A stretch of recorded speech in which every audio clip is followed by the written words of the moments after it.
Hi everyone, I'm here with Cleo, our ball python. So ball pythons are part of the reptile family, so she is covered in all of these scales, and she's also cold-blooded, which means that she can't regulate her body temperature. She has to rely on her outside environment. These guys are native to Africa. They are the smallest species of python. We also have the largest species of python here at the zoo, the reticulated python.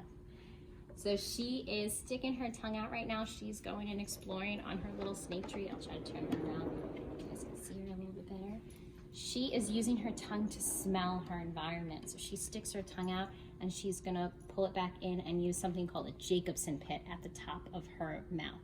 And that is what she's gonna use to smell her environment. They do have nostrils, but they just use those to breathe. They also don't have eyelids. That's the big difference between lizards and snakes, is that snakes don't have eyelids and they don't have ears, but you'll see eyelids on lizards.